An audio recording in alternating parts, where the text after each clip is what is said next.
Hey friends, welcome to the town of Canso, Nova Scotia.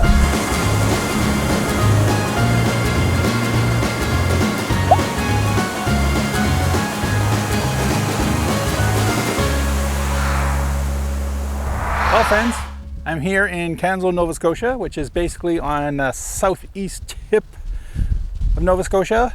Not the southeast tip of Cape Breton Island, but the lower part, just before you get to Cape Breton Island.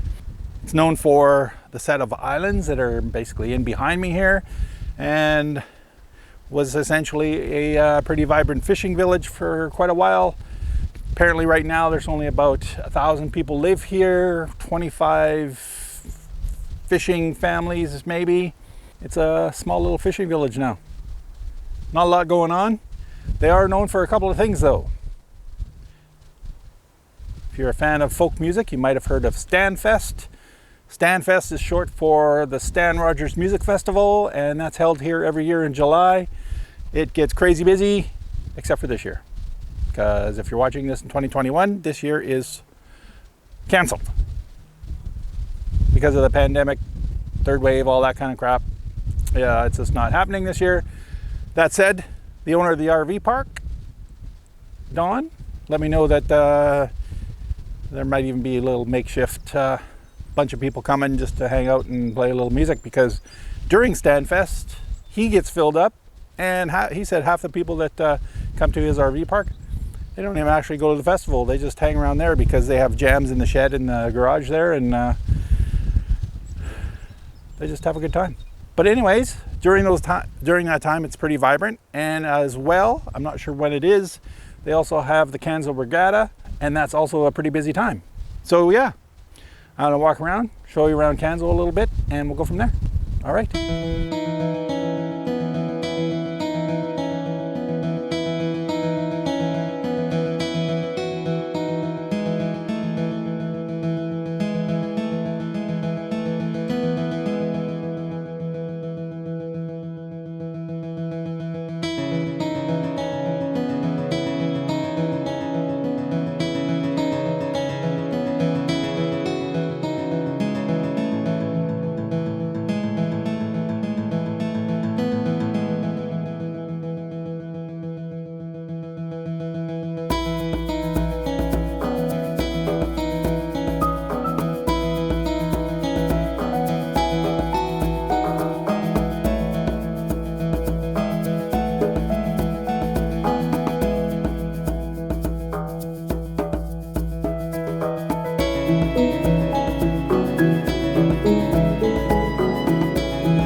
For a small town, they've made use of probably which was once residential property, but they've turned some areas into little parks, which is kind of nice.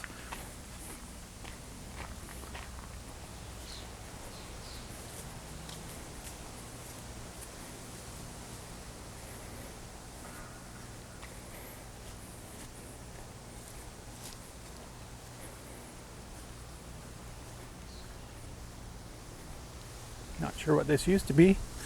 Perhaps a little hall for sailors and fishermen.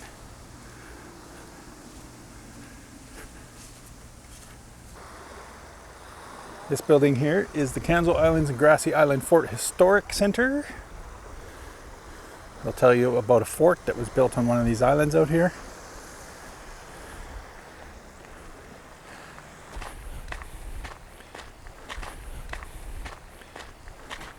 This is a little walking path that goes along a portion of the harbor.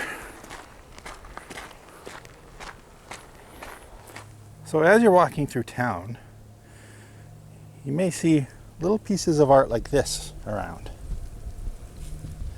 I don't know who the artist is, but between those and the flags on the poles, someone's being very creative and putting their art around town for other people to enjoy. And I think that's pretty cool.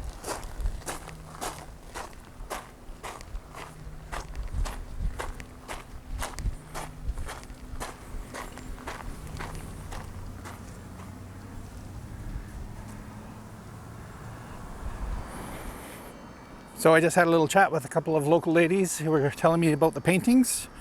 There used to be a group that got together and painted them up and then posted them out onto the posts. And then I was asking about the rocks, and apparently there's one lady that does them and places them on that trail in town, and a different lady does some up and places them along the Gully trail. So just up from the campground is the trailhead to the Chapel Gully Trail. Now it's about 10 kilometers, almost 6.5 miles. Varied forest habitat along saltwater, freshwater estuary. Some scenic look-offs, that kind of thing. Probably a pretty cool hike. I'm not sure if Rollins and I will get to it or not. And then down here is your trailhead, where you start.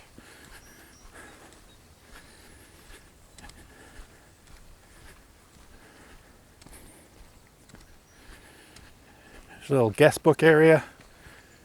There you go. Little sign in. Guest book and maps. And in case you forgot your poop bags, someone left some for you. There's these little rocks everywhere. Someone in town is very artistic. So here's some more random art. Here's a little rock down at the base of this tree with a boot painted on it. And a few ants. So yeah, if you're into hiking, you're definitely going to want to check out the Chapel Gully Trail. So Canso does have a few of these windmills up on the hill here, which does make sense because the wind hasn't really stopped since we've been here. So this house here, which I will be back to take some stills of, is like the perfect creepy house for the next horror movie. And the funny thing is, I think the owners know it, because look at the top center window. Yeah, this is one house I'm waiting for it to get cloudy and moody so I can come out with my stills camera and do something fun. The only thing that gives it away is the lawn's freshly mowed. If you're a movie production company looking for a creepy house, you might want to check this one out in Canso.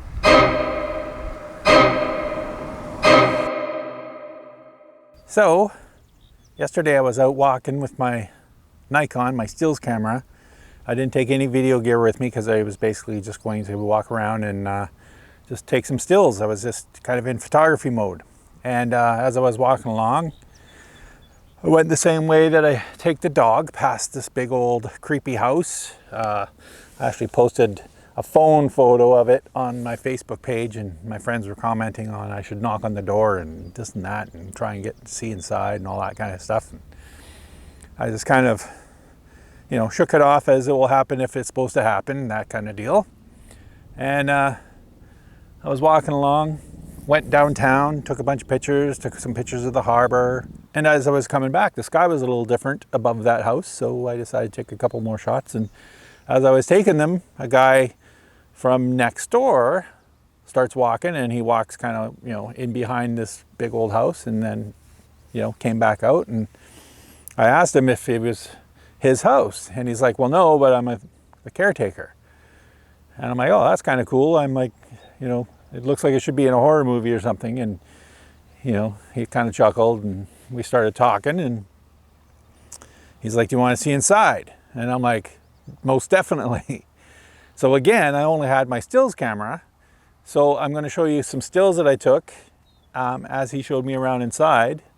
I asked him if it was all right if I take a few pictures, and he's like, oh yeah.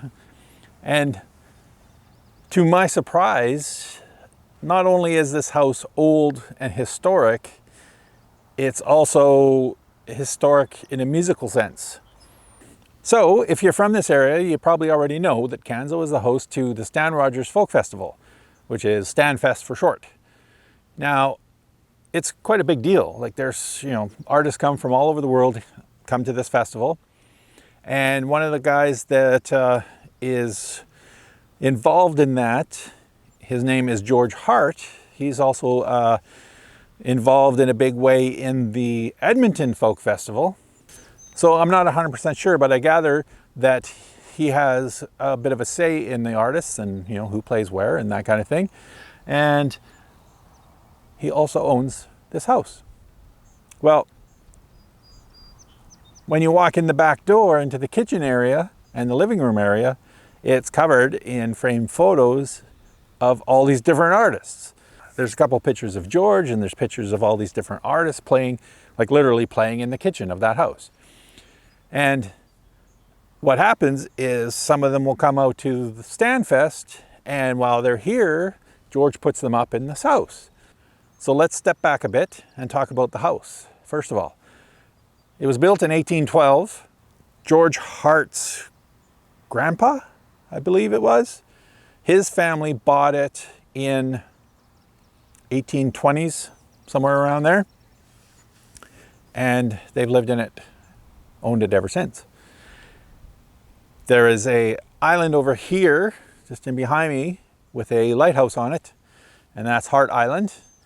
So the Hart family has had a lot to do with Canso over the past 100 years or so. Now, technically the oldest building here, there was a building that was brought over from the very early settlement. It was brought in off of one of the islands and they moved it to basically across the road in front of the Hart house. That house was torn down, I think Paul said, in 2012. Now, Paul is the guy I was just talking to. He's the neighbor. He's also the caretaker of the Hart house. George lives in Edmonton, and usually when there's not a pandemic going on, he's here for a month or so out of every year, comes for Stanfest, that kind of thing, hangs out, does a little work on the house with Paul, and that kind of thing. But the rest of the time, the house is empty, as it is now, and basically it's a constant work in progress. Paul's always working on something, and today he just took a little time out of his day and showed me around. So here's a few pictures. I'm going to try and remember half of what he told me. He was showing me furniture. He was showing me like old irons. He's got stuff up in the attic there that's just ancient. He's got a piece of furniture. So here's a picture of a piece of furniture that was in the house originally, like part of like the original furnishings in the house back in the 1800s. And then over the years it was sold, and somebody who had owned it or inherited it messaged Paul and the guys at the Hart house and said, this apparently is an original piece of furniture from the house. Would you like it back? And they literally shipped it back, and it's now in the living room of the Hart house. It's kind of like an old armoire desk kind of deal. I'm not sure. I don't know my furniture terms, so to speak, but it's now back in the original house that it was purchased for. There's various bedrooms. Some are still being used as storage, as you see here. But then there's a couple that actually have little, you know, like little printed tags above them and stuff, almost as inside jokes, because certain people come back to the house on a yearly basis for the festival, that kind of thing. And this room in particular is Valdy's room.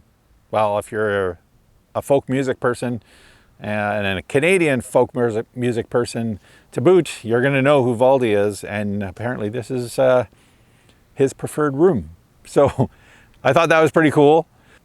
There's a couple other rooms with little tags, you know, inside jokes for the different artists that stay there. There's been artists from Canada, there's been artists from the US, there's been artists from the West Coast, there's been artists from Australia stay here. Yeah. That house, just in the past 20 years, has amazing stories musically, I bet, let alone the past 100 and something years. What would that be? 1812, 1912 is 100 years. 2012, is that 200 years? Yeah, thank. Wow. So yeah, while we're walking through one of the rooms, Paul's like, oh, have you seen these before? And he goes, these are technically the original Lazy Boys. And I'm like, what? And he goes, there's a his and her model, so they're side by side, and he sits in the his one, and he reaches down and he pulls out the little footrest. And then I'm like, okay, well, I see the knob, right? And he's like, yeah, there's a knob on each side, and basically he sits down and he reclines it. And that's the picture of Paul that you see here. And, you know, like, he was showing me all this different stuff, and in this room that had all the books in it, they found first edition Charles Dickens novels. And he said they were like, they weren't small, they were like, you know, these massive books, but technically first edition Dickens novels from the 1800s, like, hello? Just crazy stuff like that. Boxes upstairs in the attic, which is where a lot of the antiques and stuff are stored. And he was showing me receipts from the original family that were merchants in Canso, and there was receipts dating back to, like, you know, the early 1900s. And as we were walking around inside, just about to go upstairs, Paul's like, yeah, you want to get a picture of these stairs from up top. And I noticed that they were already like leaning. But then you get up to the top and you look down and they're not only sloped, but they're worn. And he goes, that's 200 years of wear right there. And he said he asked George if he should, you know, fix them. And he's like, no, no, no. He goes, they were like that when I was a kid, so just leave them. So I thought that was kind of cute. And while we were up in the attic, I mentioned to Paul, I said, I noticed somebody's got a sense of humor. They put the little ghost in the window, and he laughs and he goes, yeah, and sometimes I move them. So that's going to keep the neighbors on their toes. It's a neat old house. You know, I'm sure there's way more history that you could dig up if you were, you know, talking to the right people and that kind of thing. Way more than I'm going to get into in this video, but I just thought I'd share that, you know, I was walking by the house, loved it from the outside, thought it had a lot of character, almost in a creepy horror sense, but, you know, it's still a neat old house. And when Paul asked if I wanted to look inside, I'm like, definitely. You know, it's just a really cool building overlooking the harbor here in Canso. And I thank Paul for offering me to take me inside and sharing me all the different stories, most of which I can't remember, you know, and if I did remember part of them, I'm going to get some details wrong. So basically just enjoy a few little pictures that I took and just know that it's the Hart house here in Canso, Nova Scotia. The family's been in this area for a long time, and yeah, there's a little history for you. Well, friends, that pretty much wraps up this video about Canso, Nova Scotia. So it's a quaint little town. It's got all your essentials. It's got a hospital and a pharmacy. It's got a grocery store, convenience store. There's a pub called AJ's with live music once in a while. There's a liquor store, a couple of churches. Actually, there's probably more than two. I think there might be 3 or 4. I'm not big on the count. It's got a couple of gas stations. You have trailheads. You got lots of kayaking opportunities out here in the islands that are pretty cool. Flew the drone over, might do a little drone island video, I'm not sure yet. What else are we looking at? You got the RV park and the marina here. There's a museum, post office, that kind of thing. Pretty much your average Canadian small town, just right here by the ocean. One thing I did notice though is, I don't know if it's just nice weather and people are driving around or what, but I've seen quite a few of them more than once. There's seems to be a bit of a nosy contingent in this town.